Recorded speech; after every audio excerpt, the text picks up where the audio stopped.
I just want to sit down and have a casual conversation. We all have different um, niches or things that we're good at and what we bring to the home buying aspect or the actual lending process, the back end with credit repair, starting a new business, and you actually recently bought and sold. And then you guys have this giant credit repair company that's just taken off, right? Uh, and definitely applaud you guys. I think you're doing great things and you're making a huge difference. I actually have goosebumps, either because I'm nervous or because I actually really am appreciative of what you guys are doing. We're already seeing huge growth amongst clients that are, we're in the 500s or 400s, and now we're really close to even a 700, even higher. And that are actually purchasing homes today or pre-approved and in contract to buy a home, which is exciting Let's nonetheless, go. right? Yeah, let's Yep, go. yep. Let's go. But regardless, enough about me. Just wanted to have again another casual conversation so that people can kind of see really the truths about today's struggles and get some opinions about today's market from a variety of opinions or point of views. Mm-hmm. Is that good? Yeah, Oh, yeah, cool. All right. awesome. I'll try to forget the cameras are there, but again, if you guys want to interject, feel free to, right? And we'll try to answer as many questions as we can, and get some ideas flowing. Let's Okay, get it. go. Let's get it. Let's get it. Okay, who wants to go first? I can go first. So, honestly, I think in today's world, right, we are, I think the biggest struggle as far as my background and my ethnicity, our community, is just, you know, the financial literacy, right? Yeah, And that's yeah, why we kind of came up with the wave makers, is to use the wave makers as like a tool, a vehicle, to take us to where we want to go, yeah, right? And whether yeah, it's buying a home, owning a business, getting business funding. It's just, I think the financial literacy in any community is so small. It's right here. So our mission is to bridge that gap, yeah, right? yeah, And to Mm-hmm. bridge the gap to see more successful people. I'm not knocking a 9 to 5, but you can make so much more as a business owner yeah, or entrepreneur. yeah, But yeah, I just think financial literacy is a big struggle in our community, and and to this day, yeah, you know, yeah. Mm-hmm. No, I because couldn't have literally couldn't have said some it better myself. people, they're disciplined and then they fall off. They're disciplined and they fall off. So it comes with you got to fix your habits, Yeah, right? Me too. Like I'm not gonna say I'm perfect. yeah, I fall down, as well, but I gotta get back on track. yeah, Like, hey, you got to do things right because I'm not gonna preach something that I'm not gonna practice, right? Yeah. Mm-hmm. And a lot of people, we have thousands of people in our community that are looking up to us three or us five. I'm sorry. So I gotta practice what I'm preaching, and yeah, I'm doing that every day. So as yeah, best as I can. yeah.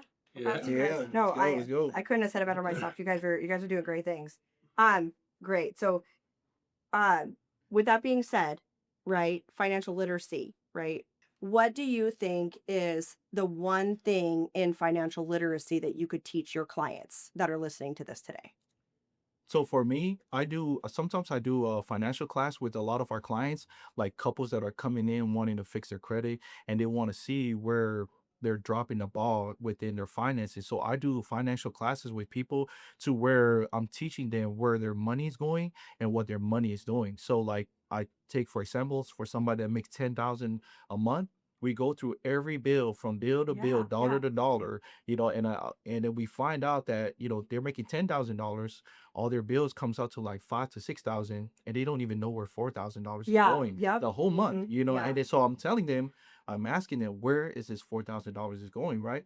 And they're like, honestly, I don't even know, because we've yeah, already we've yeah, already did the bills, we yeah, already did like the spending, like yeah, insurance and all that stuff. And then I asked them to, do you put something to life insurance outside? Do you put something to savings outside? Just say we don't yeah, even have a savings. So that's why it's very important that we find out where we're dropping the ball. So I yeah, always ask these questions: is where's your money going, and what is your money doing for you? Are you investing your money and stuff like that in great things to where you're making money back, or are yeah, you just throwing it out? So yes, some yeah, people, they try to tell me, oh, it's coffee, stuff like this. So I try to use this analogy as yeah, ants. So like one ant, you see, you squash it, and it's okay. You see a bunch of ads, now it's a problem. That's Yeah. the same thing as spending $5, $2, Yes. it all Yeah. gets up. Yeah. You know, so going out to eat is great and everything, but you always got to relate back to really your finances, you know. Yeah. So it's just controlling your habits, your spending habits. Yeah. Yeah. I see all too often, maybe it's just one $7 coffee a week, right? Hmm. What's $7? Who cares, right? But then I see DoorDash for 80, $90, which for a family of even 3 to 5, which is, normal size family, $80 is easy to do on Uber. Usually it's over that 3-digit number, I had to right? delete DoorDash twice Yeah, because yeah. it's bad. Yeah. So I tell people, let's sit down just like if we have a goal in mind, closing costs, right? On like first time home buyers, they only have to come to the table with closing costs. How can we do that in the next 60 to 90 days? Right. And I'm telling them, hey, I see your verification of employments. I see your pay stubs. I know how much you make. And I also get to see your bank statements. Lucky me. Right. Hmm. So with that being said, if you're bringing in $15,000 and your bills are only, let's just say 7,000 after a couple car payments and a mortgage and some credit cards, maybe your son's student loan, right? Going to Berkeley or whatever, you still have another 7 to 8 grand a month. Where is that money going? Exactly. Right? And they're putting it in their checking or in their savings, but then towards the end of the month, they're transferring some of that money back over, right? So it's just being more aware and Hmm. actually watching your spending, right? Even if it's just that one $7 coffee or that one 80, $90 on Uber Eats, it all adds up, Yeah, it right? all adds Yeah, up. sure. Now it's a Yeah, problem. yeah, Mhm. absolutely. What do you got to say, Nellie? You've been quiet over here. Oh, I'm just listening. It all makes sense. I remember when I was getting ready to buy my first house, so I had to do that same thing.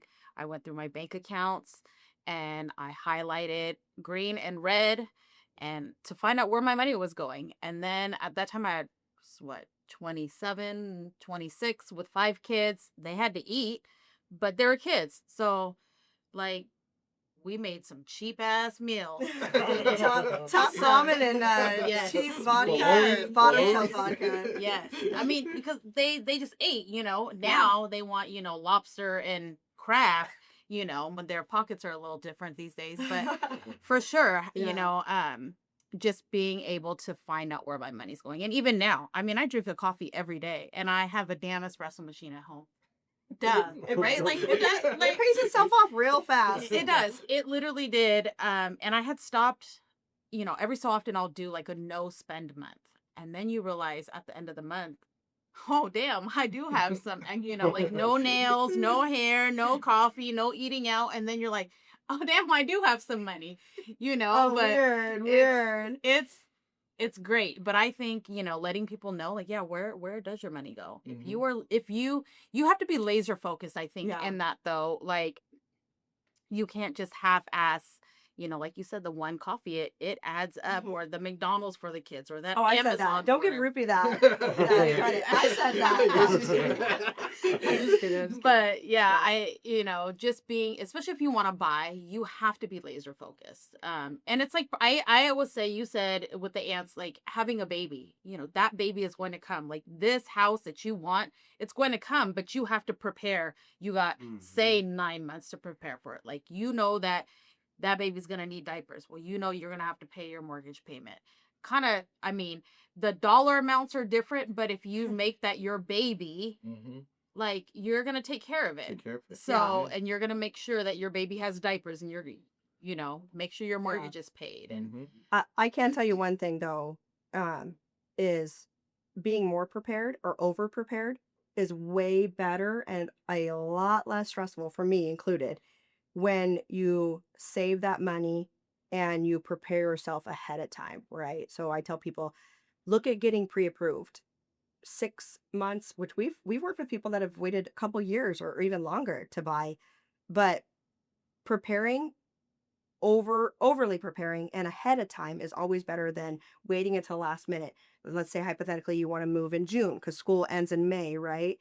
Or June around here, I can't remember.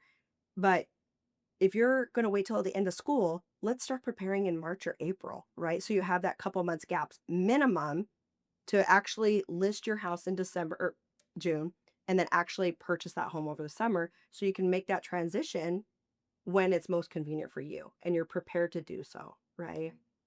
All right, let's navigate a little bit. So I want to get some questions going between you guys for sure. Um, what do you think the biggest mistake buyers are from a consumer or buyers make from a consumer's perspective and then a real estate agent perspective? You want to go So first? for myself is not really taking the initiative of like really looking into the places that you're going into, like because you never know what problems are like with the housing that you're walking into. So like if you're just trying to like on your realtor and like the stuff that they're doing, Yeah. you don't really know what you're walking into. Gladly, I had a really great realtor, that I work with. Who's that? Me Who's too. that? Me That's too. right here. That's right here. She really did Just like a kidding. great job. Yeah. As crazy as it is, I really want to thank you guys for your guys' help because I did. It was like a really quick transition for me because of the whole job situation. So I had to move because I could not do 2 hours commute Yeah. every day. So I had to do it. So I Where know did you commute from? Sorry, where did you commute from, real quick? I was commuting from like close to Shoreline all the way to Spanaway. Okay, and then So you moved to Auburn. so now I'm in Auburn to Shoreline now. So it's a lot way better. I Less was like, stressful. less All stressful. right, so No it was worth traffic. it. Yeah, it was way Okay, worth cool, it. But cool. then, it's just like I feel like people honestly the other mistake that is people waiting too long. Yeah, yeah, Just get into a home yeah, because people just sees it as like oh, it's another bill, now it's bigger, but then they don't really see it as an asset. yeah, As for myself, I purchased my first home before, because I saw the value in it, later on, and it sure did paid off for us because working with you guys, especially you too, Amy, you were able to walk me through like different circumstances with the money, the yeah, proceeds. So yeah, I'm glad that you were able to talk to me because I had a different plan, yeah, and then yeah, you yeah, walked me into another yeah, plan. I was yeah, like, you know what, that sounds way better, yeah, so but yeah. I think the biggest mistakes for a lot of people is waiting too long, it's not Good taking point. the Yeah, opportunity. So that's a yeah. great point of view. I love it. Mm. What about you? Honestly, you know what? I'm gonna shout out my lender and my agent that helped me with my first home too. Yeah. Amy Van Buren and Nelly Roberson. Appreciate you guys. Yep. But I just got my license, right? So now on from the real estate things, I've ran into a couple things. So I think it's helping my clients. I showed them the first house. We went to this new build, right? Oh gosh, yeah. And they were all excited. I'm excited too. I'm Yeah. hyped. I'm like, man, okay. But I also tell them, hey, do not be pressured by me or by the salesperson that's showing you these houses, right? So I think the biggest mistake is having that excitement and making the decision too quick, Yeah, without you know going and seeing other options, right? Mhm. Because now these two clients, which are my brothers, they kind of want to get out of this deal because they see like the numbers, what they were getting from the new build, and what they could get, you know, their other options like with existing builds. existing Yeah, build. yeah, yeah. And so, long story short, they both canceled their contract with the new build, and now they're working with us. And it's not nothing that I said to them or that you said to them. Is what facts we were putting in front of them, right? Yeah. And then I just think that's the one of the biggest mistakes is just thinking too quick without thinking it over. Jumping Maybe sleeping. You got to quote sleep on unquote it. gone. Yeah, yeah, yeah. So I think that's one of the experiences I've gotten as a new real estate agent. So Just it's kinda cool. thinking it over a little Shout bit. out to my mentor. Yeah, that's a great point. Is which I tell everybody is don't wait too long, which you touched on, perfect, and then think it over. You're not committed until you sign on that dotted line. And I tell people all the time because we have to and literally disclose. I feel like 300 or 400 disclosures, but it's all e-sign, so easy, right? Click sign. But every part of the process is like an oil change. There's, let's just say 30 to 40 people working on your loan or home buying at the same time. Real estate agent, listing agent, lender, the processor, underwriters, inspector, all those people, right? And so as those things come through, like the oil change, um, they are all going to get pinned down. But by no means are you completely locked down until you're at the closing table, which could be anywhere from, 2 weeks or on a new construction home, 12 months down the road.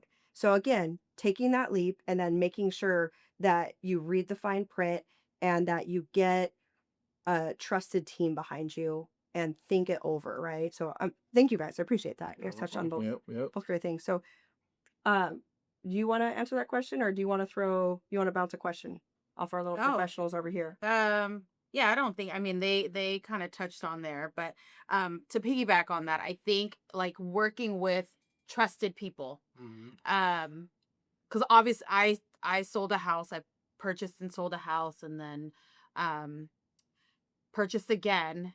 And when I look back now, like at my inspection, I'm like, damn, we didn't negotiate shit. You know what I'm saying? I'm like, I done lost out on, like, I'm in the middle of my own remodel at the house, and you see all these things, but I've like, if I'm looking back, I cannot remember like them saying, "Oh, you need a new roof," or like, "Why didn't you ask for that?" And like, what market were we in? I didn't That you know look past all those that things. I Yeah. didn't. Yeah, like, why? How did I miss all this stuff? Like, Yeah. I could have got new carpet. What? Like, Yeah. I literally just looked in the apartment and I was like, "There's 3 color carpets in this house. Like, Yeah. what is going on?" So, working with people who you trust and getting like, I've worked with Amy for several years now, and like you said, you had this path and she gave you a different way. So, Suggestions, though, right? I didn't Yeah. force you. No, No, but suggestions, it was right? perfect. It was right, but perfect. what you don't know, you don't know. Mhm. And with our people too, I think that's a huge barrier that we have within our community. Yeah. So, Mhm. and I say our community because I'm not white. Oh, okay. That's why, because they're like, this white girl on here talking. But nonetheless, our community doesn't, we just don't know, like till this day, my mom pulls out every dollar out of her bank account and she holds on to it. So Yeah. coming from the islands, like they didn't have any money. So if she had money, she like held on to it like in her pillowcase and carried it all over the place. Yeah. And she is that same way till today. Sorry, Mom. Hope you don't watch this. No, she's so sweet. I So love her. like, I think getting people to like broaden your horizon and what we know, because just what we don't know, Yeah. like it's like building something. You won't know how to build it until you actually build it, Yeah. So Yeah. I mean, I saw people today that asked me, do I still need 20% down? And I think the average is, well, it changes, right? So don't quote me, right? Um, but I think the average is around 11 to 13%, right? So absolutely not. Absolutely not. In fact, most of my clients, unless they're, second or third home buyers, don't have 20%, right? Unless they're gifted land or whatnot. But I think you hit the nail on the head there, is just making sure that you have people that trust and have your back, right? And I know that you're a brand new, not actually, you've bought and sold homes, so right? But just making sure that you trust the people behind you and that you understand it, right? Rupi, you had this clear vision, and you're a very smart guy. Financial literacy is your keys. You love educating people, and I'm always learning as well. So I'm by no means am I done learning, right? Every day I learn new things. But showing you this other avenue, hey, if we paid this off at closing, put a little bit less money down, you would turn around and save maybe 700, 900. I can't remember exactly the scenario, Yeah. but save $700 or $900 a month just by buying a new home, and maybe your mortgage payment stays the same, right? So it's just going through those things and trusting, talking to your other half, navigating those and seeing what's best for your family at the end of the day, right? Yep. But again, you're not alone in it, and you have a team. And that's what's great about working with agents like you guys, and then our credit repair and your huge network. Again, I think it is the credit repair, because I keep getting goosebumps because of just how many people I've seen that you guys have already impacted. And it's incredible to see. So again, thank you guys. Appreciate you. Thank you. Yeah, shout out.